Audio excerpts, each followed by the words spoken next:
When did you start? How prevalent was music in your life, and when did you start wanting to get involved? Yeah, music has always played a prevalent role in our lives. My household in particular, when I grew up with my father, it was a jazz household. You know, so this is where I learned the history of black music as it applies to black American music. You know what I'm saying? That tradition. My grandfather was teaching me the Caribbean calypso aspect of it. You know what I'm saying? And my own study helped me put all of that in perspective in regards to how it comes from that African drum. You know what I mean? So I've always been moved by music, you know, and because we were born in the 70s, you know what I'm saying? You have a toe in the 50s, 60s, and all of the classics, you know what I'm saying? My father's playing that all through, you know, the household every day, you know, and it just did something. And then, you know, I was born in the Bronx, so you're exposed to hip hop, even if it wasn't being played so heavily in my own household. Right. You did everything that you could to get you a sampling of this music whenever you could. Right. You know what I'm saying? So we find ourselves, you know, Friday nights when Red Alert was doing this thing, when Chuck Chillout was doing this thing, and then we had the honor of living on 153rd and St. Nick in '88. So the rooftop was right across the bridge, and you would see Alpo and all of them would be on my block doing the wheelies and shit. You could hear Rebel Without a Pause. You could hear the book, right? So just like being in that fucking environment and seeing that in real time, right? You know what I'm saying? Just hearing these sounds and seeing the backdrop of the street life, and you feel me? And all of it was just right there. And you like, how could you not love this? Like, this is us. This is our expression. Look, not only look at it, but listen to what it sounds like. There was so many elements that coincided at the same. You know, it's not like, and I'm not even gonna say it's not like it is now. It was like it is now, because right now you have a plethora of different conversations taking place. You know what I'm saying? Right. The genre is healthy with diversity, I feel. It's that we don't really know where to look, and you know what I mean? The channels were a little bit more democratized at that time, so you could hear different things coming out of the same stream. You know what I'm saying? So we were just like, it was just so much music, man. And the music was really the backdrop of what we were going through. And then as I got older and I really became cognizant of vibration and music, and I was able to put one and two together, then I saw how music was directly affecting society. You know what I mean? Case in point, a friend of mine who used to cut my hair, his father lived in LA. So he was gone for the summer. He came back in September. I remember because I went to get my hair cut. He's cutting my hair. He's playing Eazy-E. I'm like, yo, what's that? Right. Oh, now y'all don't know about this. You know what I'm saying? That's that West Coast. And I was blown away like, oh, this shit is raw. This is different. I'm like, that's what's going on out there? And you know, he's like, yeah, son, like, it's really, you know what I mean? That's how they're giving it up out there. It's such and such. And then I remember, like, it didn't take no time. It just, you hear it once and it just started catching on. Like, you hear a blurb about it on MTV. Then the homies is playing it, you know what I'm saying? Next thing you know, they got reports on it. Then it's in the source. Then it's full blown. You know what I'm saying? Now this is, you know, I think like you said, I think it was, you know, the sound. They did the sound scan and they finding out that these dudes is out selling these dudes all along. You know, it's way bigger than anyone ever thought it would be. Right. And then you start seeing the terraforming take place. You know what I mean? 91, 92. You know what I'm saying? Snoop and you know, Chronic and the energy and the onslaught, the wave that came onto that. And you're in school, you're in high school, and the thing that you're most cognizant of in high school is the male-female relationships. You know what I'm saying? How we treating these young women, and that thing drastically changed. And to me, there couldn't be any other reason other than what these young men were exposing themselves to by way of the music. Because on Monday we was holding her hand. It was no problem with that. He was cool with that. Right. Wednesday, niggas was not holding her hand no more. You feel me? Right. You know what I'm saying? They was trying to hit it and quit it. And, fascinating. And do anything but seem like they was in the key of love, because love was no longer cool anymore. Right? The G's had taken over, and that was no longer gangster. So who wants to be on the wrong side of history? Remember, we're going through this whole aspect of growing into ourselves. You know, everybody wants to be cool. You want to sit at that table. Nobody was counter anything going against that. Be like, I'm gonna set my own cool. It wasn't like that. Like, niggas was whipping you out if, you know what I mean, you didn't fit into that. And the whip outs back then was different from the whip outs like now. So let's be clear. You could lose your fucking life in the whip out, because niggas was coming with hammers, box cutters, ice picks. And these are real hammers, not real hammers. Yeah. And you know, the dudes with the one knockout punch, yeah, them the ones swinging the hammers, so the shit coming from, you know, some Thor shit like, oh, okay, right. So imagine 20 of them, okay, with hammers, you know. So it was kind of horrendous back then, like, yeah. And they was beating people's ass just because they ain't like how, yeah, just because. Right. They was looking for a reason. They were looking for a victim. You know what I'm saying? Like, somebody had to get it, and it was pain. So, yeah, I observed the identifiable changes. You know, I think I said it on Brother Rich's channel before. I might have got some flack for it. I'm not too sure. But the East Coast is the last bastion when you think about Black America and Black society in particular. This was really the only place where we elevated our women in a sense of liberalism. This was the only place in hip hop where the women stood up and said, who you calling a bitch? You know what I'm saying? Right. If you think about down south, if you think about Midwest, if you think about West, you know what I'm saying? The relationship in Black America between Black men and Black women was one that was somewhat subjugated. You know what I'm saying? The Black men were kind of used to her being in a particular place where she knew where that place was. They didn't want to hear no back talk. You know what I'm saying? She did as was told, and they knew how to get some money off of her. New York was the only place where they like, oh, y'all giving women voices now? She got a platform. She could talk about how she feels and be forceful with it and outright. So when that wave came through and kind of got rid of that, then everything became level playing field. And then you saw, again, a full subjugation of women, you know, by way of the exploitation of her sexuality. Some people don't agree with this, and they feel that Little Kim and Foxy era was somewhat the liberation of a woman's freedom to express herself sexually. But the men were writing her music.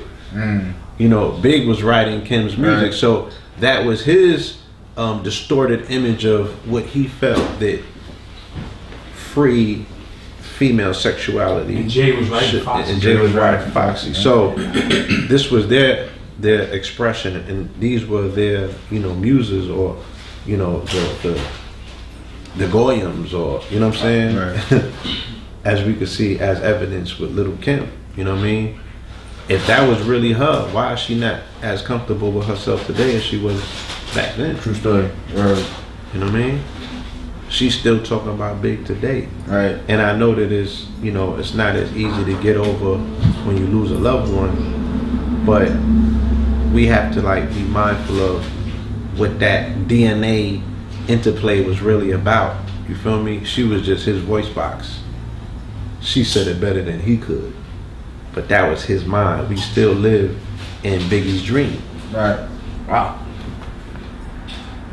From the materialism, from the crash materialism, you know what I'm saying, the unapologetic capitalism, you know, all the way to, you know what I'm saying, what the women are dealing with by way of designer and by way of designer and get it how you live and this, that, and the other, coming all the way up into Nicki Minaj.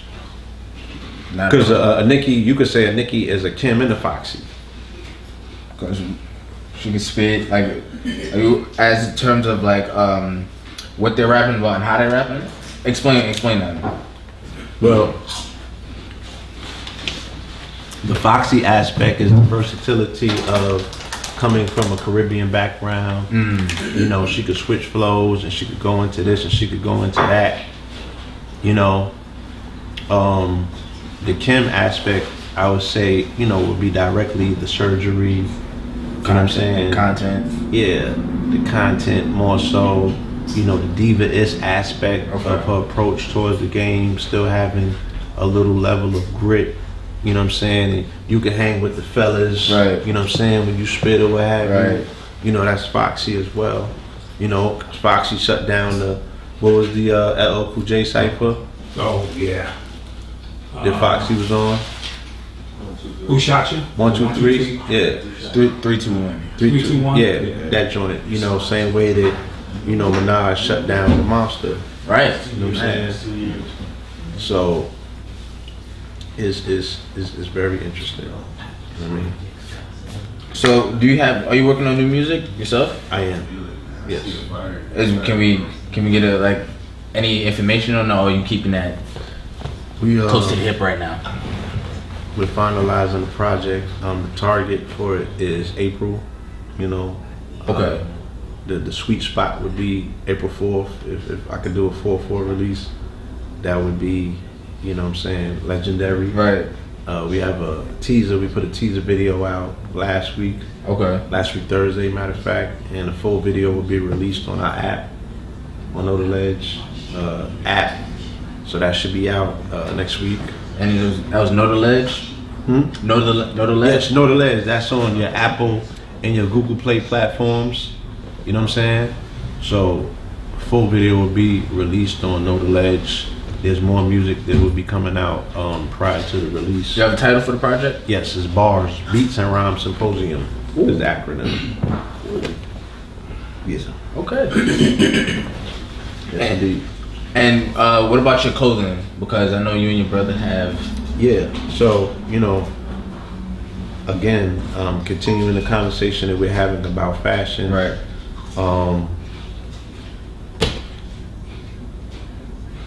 I had always been an artist. Right. You know what I'm saying? I had always created my own art. I had always had an idea of what I wanted to wear, even if I initially, from the beginning, didn't think, oh, I'm gonna be a designer per se.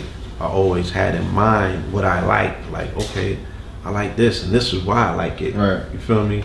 So I had always wanted to have some level of influence in seeing what the very things that I wanted myself, and being in consciousness, coming in fully about 01, when me and Black Dot was at the newspaper at 4Korners, and then at 4Korners I really saw the necessity and the purpose, because it wasn't so much I was on the fence, but I just came out of the street. Right. I still, like, every day I'm getting phone calls and yo son, come out, you know what I mean, we about to go get this money, such and such, you know what I mean. I still was connected to that, and that more so than anything is what that's the addiction that I had to kick. It was fast money, fast life, you know what I'm saying? Right. And telling my friends no, and then it not being personal, you know what I mean, where they like, damn, son, what the hell are you doing? Like, nobody was doing media. So to tell somebody, we don't understand it now because there's social media. Right. But when we did media, nigga, we was laughed at. Like, they was like, what are you talking about? You're writing a newspaper? Writing? Who the fuck is writing? Like, who reads? Right. They was telling us nobody read. Right? They were telling the publisher, JP, that this was a failed venture, because they was like, what are you talking about? You writing a newspaper? You're creating a newspaper. Niggas don't read? The hell you mean? So when we were doing media, it was totally counter what anybody else was doing. You know what I mean? But as I started seeing the necessity, it's almost like the same thing that I experienced with the YouTube stuff is what we was experiencing in the street with the newspaper. People was like, yo, son, you that article yet? I'm like, you read it, my nigga? And they like, yeah, son, like, what the fuck? They like, 4Korners is in our bodega. That was our famous thing, that we hit all of the bodegas in New York. And we was selling more 4Korners faster than they were selling Daily News, they said. You know what I mean? Everybody had a 4Korners in the hood, and they all, like, they were saving them, they put them under their bed, you know what I mean? And I started seeing the effects more and more, just running into random people in the streets that were getting their information in real time from the newspapers. So I was like, yo, we on to something. And I was willing to sacrifice, you know what I mean? Because, trust me, it was a sacrifice to learn from. So we're learning everything on the fly. We were 100% independent, 100 distribution, right? The creation of the paper, you know, every aspect of it, we did it ourselves, from the writing of it to the pictures to the artwork, right? We did our own sales. We did our own, you know, we went to independently get it printed. We distributed it ourselves. So everything was in-house, you know, and I mean, I'd be 100%, you know, some of the people just came from selling crack and now they're selling newspapers, and they have to learn the adjustment to these different business models. So there's mistakes that were being made, and mistakes cost money, you know what I mean? So now you gotta take a hit, because you like, yo, this money I was getting paid this month, I'm not gonna get paid that. I gotta go, because we took the hit there. We took this learning curve hit here. You feel me? Right. So I took a lot of hits. My relationship went sour because of that. You know what I mean? This is the person I thought I was gonna marry. But once I decided that I was all the way in, I just stuck with it. You know what I'm saying? And I was like, hey, if I'm here, I might as well go all the way out. Right. And then I did that till we didn't do it no more. You know what I mean? And then I started doing what started out as a public access show. And then once YouTube opened up, we started on YouTube in 2007. And then, you know what I'm saying, everything, then we went to the radio. When we get into Harlem in 07, me and my business partner, Majesty, who were doing Street Knowledge, this is the public access show, we had to supplement our incomes because we weren't making no money doing video shows at the time, because it was on B.Cat. B.Cat is a free format. We were doing what we love, right? You know what I'm saying? I'm still doing my interviews. He's capturing it on camera. There's a dynamic aspect of these interviews that are live. So we're sharing it with the viewing public. They loved it. They never seen nothing like it. You know what I'm saying? It was great. We weren't getting no money from that. We still had to get, you know, the newest tech. We had to get our own cameras, microphone. We had to get everything. So we had to support it, and we had to pay our rent. We had to pay our bills. So we started hustling in Harlem during the daytime. We're selling clothes on 125th Street, right? And as I'm getting that feeling of being back in retail, because I was selling clothes since I was 14. I was just selling somebody else's clothes. And even now I was selling somebody else's clothes. You know, we were buying clothes from the wholesale district and bringing them uptown and selling them. My brother was across the street with Sarnetta. He was selling conscious clothes. You know what I'm saying? A clothing line that I had helped him start, Kings County. The clothes that I was selling a lot quicker than that, because this was like the skulls, rhinestones, you know, I already had a built-in audience. And then when Obama came in, then we did the Obama merch. I was the first one in Harlem with Obama merch. That took us all the way to the inauguration in the White House. They had one of our brands as the only street brand that was included in the inaugural merchandising that they had for the inauguration. And that happened on the street in front of the Apollo from a wave that we created. So when Michael Jackson made transition, you know what I'm saying, we was merchandising in Harlem. We was the head of that merchandising. You know, this was selling apparel from 9 a.m. to 3 a.m. in the morning, non-stop. like people never stopped coming to Harlem. You know what I'm saying, to the Apollo, and they was buying memorabilia, they was buying merchandise. So I'm just steeped with all of this background in retail, street retail at that, direct to customer. And I was like, yo, I just don't see enough things that represent stuff that I myself would wear or get excited about, or this expressive of, you know, what it is that I'm studying or learning.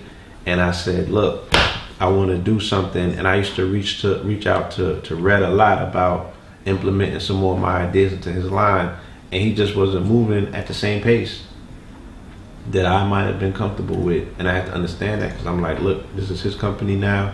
He has to move at the pace that he's moving in. And, you know, we're both artists. You feel me? He draws different than I draw. And very few have we collaborated our drawings. I'm a fan of his work, he's a fan of my work. Oftentimes we don't collaborate that as much, you know, on the art side of things.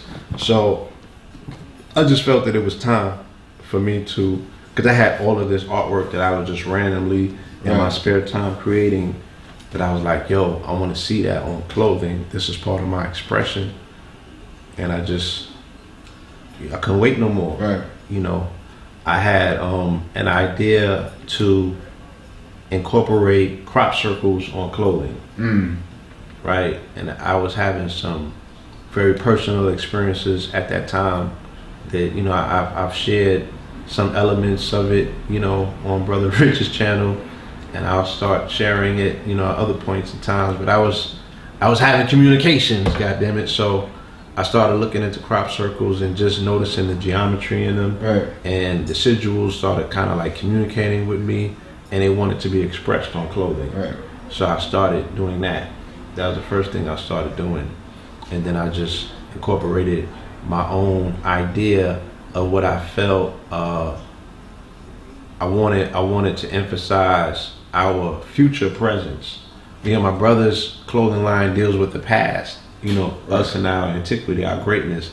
My stuff deals with space and future. You know, how I want us to show up triumphantly in future, to boldly go. You know, where are we boldly willing to go? Where are we gonna look? What is it gonna look like in the future? You know what I'm saying? So like this, even here, this is my Dogon. You know, this is like this whole Wakanda wave that's coming through. You know, with Black Panther. Like, let's not forget the real Wakandans. You know what I'm saying? Like, let's not forget the technology that really exists amongst our people. Let's not forget the greatness of the Dogon. You know, let's not forget these sciences. Let's not brush past these things as if, you know, we are not the history and the mystery. So I just, you know, clothing to me is just a canvas that I have an opportunity to express different messages on. Just like music. Music is a canvas. I'm not doing this to be the best all-time rapper per se. If it ends up like that, then so be it.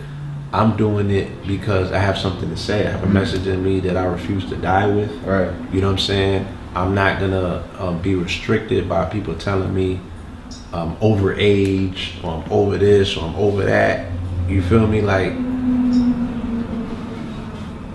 we're fighting for freedom of expression. You know what I'm saying? Not only for us, but for everyone else.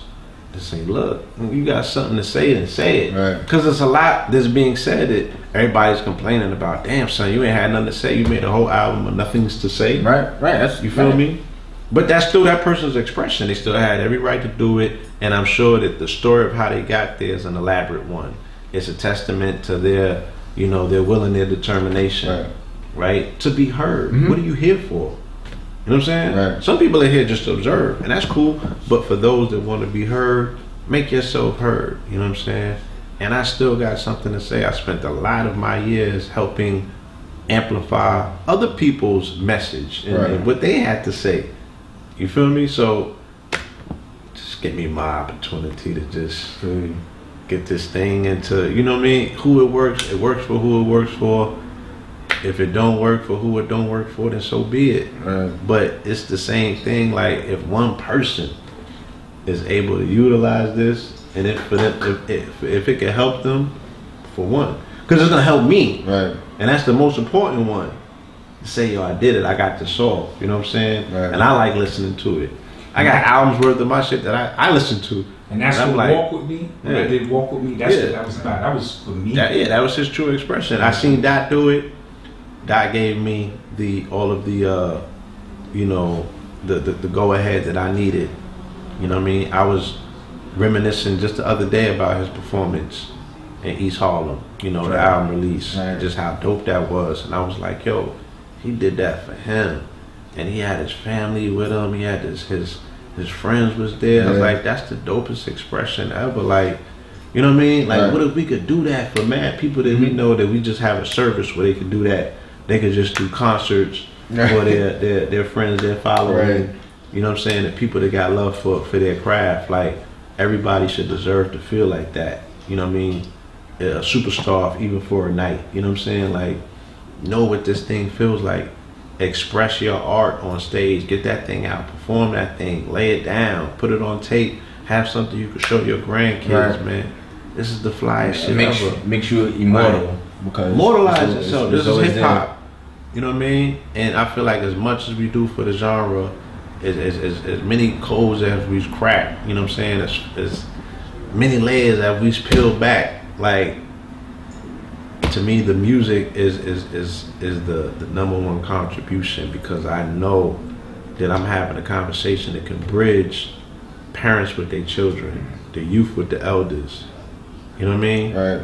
I've survived long enough and observed long enough where I'm qualified to say, look, I got something to say. You know what I mean? Right. I've thought about this stuff long enough where I have an interesting enough perspective, and I'm gonna put it in a rhythmic format where you're gonna be able to sit with this thing, and it's gonna be a lecture on wax, and I ain't even preaching. That's fire. You feel me? Right. So, and I want to swag the fuck out, but that's a whole nother story. That goes without saying. You know what I'm saying? So where can you be reached? Blue Pillar 44. That's direct. That's on Instagram. You know, I'm on my IG a lot. You know, Blue Pillar 44 at Gmail if it's confidential information, or, you know, any other sort of business inquiries. They can shoot me an email at bluepillar44. That's at Gmail. It'll be in the description box. Yeah. And you know what I'm saying? Catch me in the whirlwind. I'm in the world. Like, people can come out and see me at these different venues that we're populating, and, you know, out in these streets of New York or whatever city that we might end up in. Yeah, we out here, man. SoulGoldBiz.com. That's the website for the liquid gold, the minerals and different items that we sell. Ocean 14 Corp, CORP.com. And Ocean 14 Corp, that's the 7 Heaven Sea Moss. And we're also, I'm coming out with a membership site on Facebook groups for fitness. Okay. You know what I'm saying? Yeah. Because I've put out a few different videos on Black Magic 363 dealing with breathing techniques and particular postures, you know what I'm saying, that I've learned from a master student of a master teacher. My brother Ty, who's master teacher, Professor Gainey. This brother was in the Guinness, or the World Book, should I say, for martial arts twice. Wow. You know, this seafood just recently made transition. And he is a practitioner of a system called Bakwa. You know, this is an ancient system, and it deals with internal martial arts. You know, helping us to utilize breath focus to focalize the mind, utilizing visualization to really get into that metaphysics. You know what I'm saying? You want to start moving matter and going through walls and shit like that you think is pseudo. You know, you got to get into these different chambers. You got to get into these different heights, these different disciplines, and they're available, but they're going to take work. They're going to take discipline. You know, and if nothing else, because of the time that we live in, this is the true test, because you got to be, they say, in this world but not of it. You feel me? Social media is sinking you further and further and deeper into a world that, without any stretch of the imagination, is illusionary. Yeah. Right? the emanation of the blue light coming from the black mirror, okay, is the illest illusion that one can think of. You dig what I'm saying? And we are so entrenched in it. You know, the same day that the H&M story popped off, the #1 trending topic on Facebook was kids are addicted to phones, research says. So the research is here and it's conclusive that the children have a full-blown digital media addiction. It's real. You know what I'm saying? I have it. And I'm not even gonna lie. I ain't gonna lie either. Yeah. And I'm not a kid, but I have I got a post addiction. You understand? I'm addicted to posting. You dig what I'm saying? So I'm addicted to scrolling. I'm addicted to posting. I got an addiction. You know? Right. I relapsed. I was in rehab and all that. Relapse. Yeah. My shit is back even stronger. Yeah. You know? But I'm getting some things together. You know what I mean? The more that I learn about narcissism, I'm really, I had to take personal inventory and stock in my own ways and actions and activities. You know, I don't want to be the expert of looking at everybody else and being able to tell you astronomically and astrologically what's wrong with somebody else and how they're operating in their space. You know what I mean? Even if you're clinical, because I'm kind of clinical at this point because of all of this stuff that I study, that I can sit back and I can call it to a T. I can almost predict it at this point because it's so predictable. It's predictable programming, so it's predictable activity. Absolutely. You know what I'm saying? And like, you know this shit. You know what I mean? You have additional, you can look at the chart and you could pinpoint it to a day. You're like, oh, this nigger's about to go nuclear. Okay? Watch his feed. Here he go. So I had to do I had to do that for myself. First and foremost, I had to watch and you know, scan over my own behavior and activities and see if there's any traces of narcissism in myself. I had to observe my personal relationships and see whether they're becoming mechanic. How mechanic, not if they were becoming mechanic, goddamn it, because I can't even help it at this point. I'm in the fucking matrix. I'm blue pill. You know what I'm saying? Like, and I'm unapologetic about it. You know what I mean? But I don't want to become a machine. Even though you run the risk, like Neo did, of interfacing with the machine, you almost gotta become it. You know what I mean? So there's things that we could be mindful of, but the children don't have the filter. You know what I mean? Like this, you gotta get this off your lap, man. The radiation and you know what I mean? Like it's just a lot of things that's going on that, you know, we like 10 or 15 years behind because we trying to catch up to the stuff that we was 30 years behind.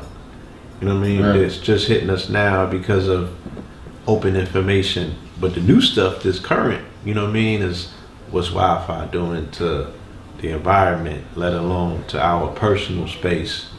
You know what I mean? What is this addiction gonna do to these children if they already warped their dopamine supply at the age of 13? What are they gonna do for notifications pleasure? And What are they gonna do for pleasure if they've depleted, you know what I'm saying, all of their dopamine receptors and the shit don't get them there no more? You know what I mean? Because I be like, 100 likes. And I remember when it used to be a thing, we used to sit there and watch. You be like, Absolutely. how long is it gonna take? 100 likes, yes. I'm the man.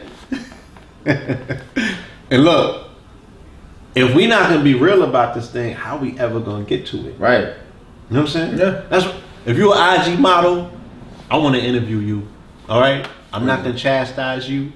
I ain't gonna get. I just want to get it. I'm gonna crawl into your mind just for a little while. Oh, we doing. Right? we want And I'm gonna take my shoes off.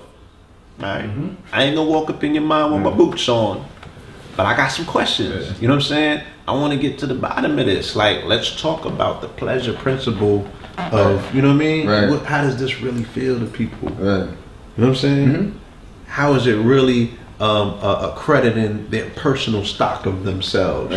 And on the flip side, you know what I'm saying? How is it devaluing a person's personal credit and stock of themselves? Absolutely. You dig what I'm saying?